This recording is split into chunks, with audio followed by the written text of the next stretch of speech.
ರಾತ್ರಿ ದಿನ ಬೆಳಗಿನಿಂದಲೇ ನಮ್ಮ ಮನೆಯಲ್ಲಿ ಭಕ್ತಿಯ ಸಂಭ್ರಮ. ಅಜ್ಜ, ಅಜ್ಜಿ, ಮೊಮ್ಮಗ ಎಲ್ಲರೂ ಸೇರಿ ಹೂವು, ಪತ್ರೆ, ದೂರ್ಬೆ ಎಲ್ಲವನ್ನೂ ಕೊಯ್ದೆವು. ಮನಸ್ಸು ತುಂಬ ಸಂತೋಷದಿಂದ ದೇವರ ದರ್ಶನಕ್ಕೆ ಸಿದ್ಧವಾದ ಕ್ಷಣ. ಮೊದಲು ಇಕ್ಕುಂಡಿ ದೇವಸ್ಥಾನದತ್ತ ನಮ್ಮ ಪಯಣ ಸಾಗಿತ್ತು. ದೇವಸ್ಥಾನಕ್ಕೆ ಬಂದು ತಲುಪಿದೆವು. ಅಲ್ಲಿ ರಾತ್ರಿಯಿಂದ ಬೆಳಗಿನ ಜಾವದವರೆಗೆ ನಡೆಯಲಿರುವ ಯಕ್ಷಗಾನಕ್ಕೆ ವೇದಿಕೆ ಸಜ್ಜಾಗುತ್ತಿತ್ತು. ಶಿವರಾತ್ರಿಯ ಪ್ರಯುಕ್ತ ಹಣ್ಣು ಕಾಯಿ ಅಂಗಡಿ ಇಟ್ಟಿದ್ದು ಎಲ್ಲೆಡೆ ಹಬ್ಬದ ಸಂಭ್ರಮ. ಗುಡ್ಡದ ತಗ್ಗಿನಲ್ಲಿ ನೆಲೆಸಿರುವ ಆ ದೇವಸ್ಥಾನ ನೋಡುತ್ತಲೇ ಮನಸ್ಸಿಗೆ ಶಾಂತಿ ನೀಡಿತ್ತು.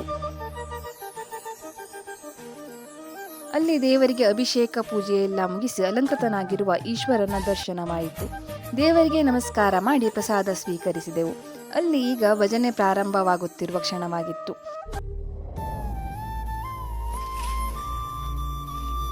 ಕೊಪ್ಪದ ಕೆರೆಯನ್ನು ನೋಡುತ್ತಾ ನಮ್ಮ ಪಯಣ ಬೆಡಸ್ಕಾಂ ಜಾತ್ರೆಯತ್ತ ಸಾಗಿತ್ತು.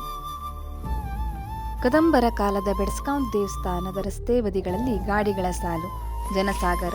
ದೂರದಿಂದಲೇ ಹಬ್ಬದ ಸಂಭ್ರಮದ ಸದ್ದು ಕೇಳಿಸುತ್ತಿತ್ತು.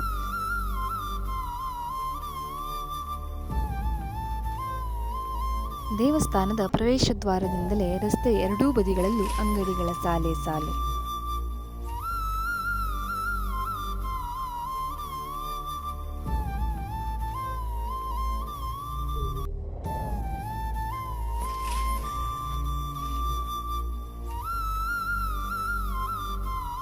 ಭಕ್ತಿಯಿಂದ ಓಂ ನಮಃ ಶಿವಾಯ ಹೇಳುತ್ತಾ ದೇವಸ್ಥಾನದ ಒಳಗೆ ಪ್ರವೇಶ ಮಾಡಿದೆವು. ದೇವಸ್ಥಾನದ ಬಾಗಿಲಿನ ಮುಂದೆ ಹಾಕಿದ್ದ ರಂಗೋಲಿ ಎರಡೂ ನವಿಲುಗಳು ಈಶ್ವರನನ್ನು ಸ್ವಾಗತಿಸುವಂತೆ ಅಂದವಾಗಿ ನೋಡಿದವರಿಗೆ ಭಕ್ತಿ ಮತ್ತು ಸಂತೋಷ ಮೂಡುವಂತಿತ್ತು. ದೇವಸ್ಥಾನದ ಆವರಣದಲ್ಲಿ ಎತ್ತರವಾಗಿ ನಿಂತಿರುವ ಸ್ತಂಭದ ಪಕ್ಕದಲ್ಲಿ ಸೂರ್ಯನಾರಾಯಣ ದೇವರನ್ನು ಅತ್ಯಂತ ಸುಂದರವಾಗಿ ಪ್ರತಿಷ್ಠಾಪಿಸಿದ್ದಾರೆ. ವಿಶೇಷವೇನೆಂದರೆ ದೇವರ ಮೂರ್ತಿಯನ್ನು ನೀರಿನೊಳಗೆ ಇರುವಂತೆ ಪ್ರತಿಷ್ಠಾಪಿಸಿದ್ದಾರೆ. ಪೈಪಿನ ಮೂಲಕ ಸದಾ ನೀರು ಹರಿಯುವಂತೆ ವ್ಯವಸ್ಥೆ ಮಾಡಿದ್ದಾರೆ.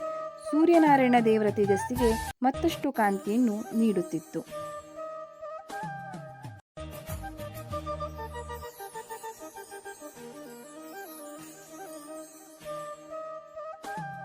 ದೇವರ ಮುಂದೆ ದೊಡ್ಡ ಬಸವನನ್ನು ಪ್ರತಿಷ್ಠಾಪಿಸಿದ್ದಾರೆ. ಮೊದಲು ಬಸವನಿಗೆ ಕೈ ಮುಗಿದು ನಮಸ್ಕಾರ ಸಲ್ಲಿಸಿ ನಂತರ ಗರ್ಭಗುಡಿಯೊಳಗಿರುವ ಈಶ್ವರ ದೇವರ ದರ್ಶನ ಮಾಡುವ ಕ್ಷಣವೇ ಒಂದು ವಿಶೇಷ ಅನುಭವ. ಆರತಿ ಬೆಳಕಿನಲ್ಲಿ ದೇವರನ್ನು ನೋಡುವಾಗ ಮನಸ್ಸು ಭಕ್ತಿಯಿಂದ ತುಂಬಿತು.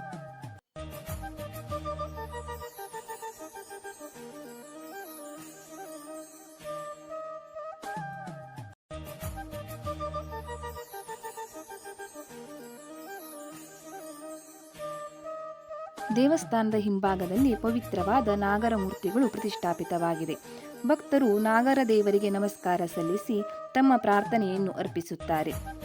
ಅದರ ಪಕ್ಕದಲ್ಲಿ ಭಕ್ತರು ತಮ್ಮ ಕೈಯಿಂದಲೇ ಸೇವೆ ಸಲ್ಲಿಸಲು ಒಂದು ಅದ್ಭುತ ಅವಕಾಶವಿದೆ. ಬಾವಿಯಿಂದ ಭಕ್ತರು ಸ್ವತಃ ನೀರನ್ನು ಎತ್ತುಕೊಂಡು ದೇವರಿಗೆ ಅಭಿಷೇಕ ಮಾಡುವ ಅವಕಾಶವನ್ನು ಕಲ್ಪಿಸಲಾಗಿದೆ. ಈ ಅನುಭವ ಮನಸ್ಸಿಗೆ ಶಾಂತಿ ಮತ್ತು ಭಕ್ತಿ ತುಂಬಿಸಿತು. ಶಿಲೆಯಿಂದ ನಿರ್ಮಿತವಾದ ಈ ದೇವಸ್ಥಾನ ಹಬ್ಬದ ಮೆರುಗನ್ನು ಇನ್ನೂ ಹೆಚ್ಚಿಸಿತು.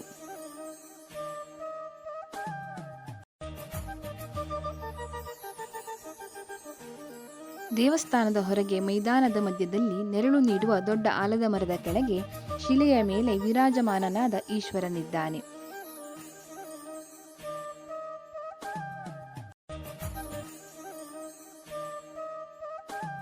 ಓಂ ನಮಃ ಶಿವಾಯ.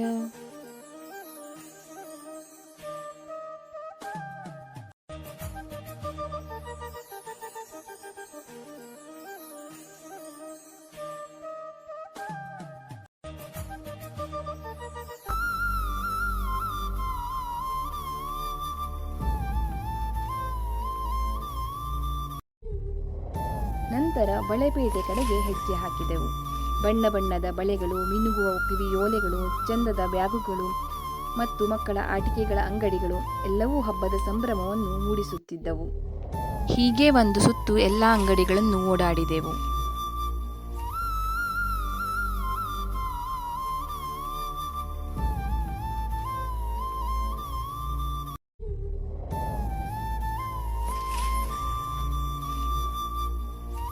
ಮಕ್ಕಳಿಗಾಗಿ ಜಂಪ್ ಮಾಡುವ ಆಟಗಳು, ಸಣ್ಣ ಕಾರು ಸವಾರಿ, ನವಿಲು ಸವಾರಿ, ಜಾರೆಬಂಡಿ ಆಟಗಳು, ಎಲ್ಲ ಆಟಗಳನ್ನು ಸಂತೋಷದಿಂದ ಆಡುತ್ತಿದ್ದ ಮಕ್ಕಳನ್ನು ನೋಡುವುದೇ ನಮ್ಮ ಖುಷಿಯಾಗಿತ್ತು.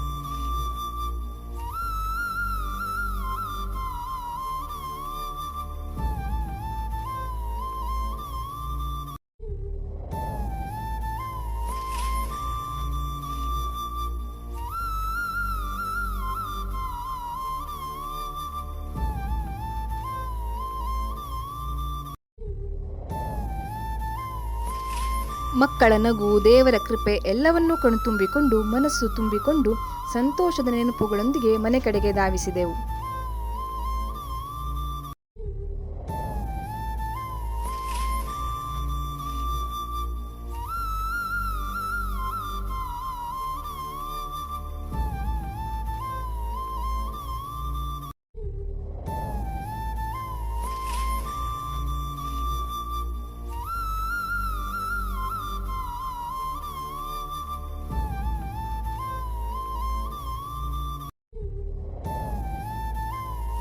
ಮನೆಯಲ್ಲಿ ಶಿವರಾತ್ರಿಯ ವಿಶೇಷ ಪೂಜಾ ಕಾರ್ಯಕ್ರಮ ನಡೆಯಿತು. ರಾತ್ರಿ ದೇವರಿಗೆ ಮಂಗಳಾರತಿ ಸಲ್ಲಿಸಿ ಭಕ್ತಿಭಾವದಿಂದ ಪೂಜೆಯನ್ನು ನೆರವೇರಿಸಿದೆವು. ಮಕ್ಕಳು ಮತ್ತು ನಾವೆಲ್ಲರೂ ಸೇರಿ ಭಕ್ತಿಯಿಂದ ಭಜನೆ ಮಾಡಿದೆವು. ಪ್ರಸಾದ ಸ್ವೀಕರಿಸಿ ಶಿವರಾತ್ರಿಯ ಪವಿತ್ರ ದಿನವನ್ನು ಸಂತೋಷದಿಂದ ಮುಕ್ತಾಯಗೊಳಿಸಿದೆವು. ಹರ ಹರ ಬೋಲೋ ನಮಃ ಶಿವಾಯ.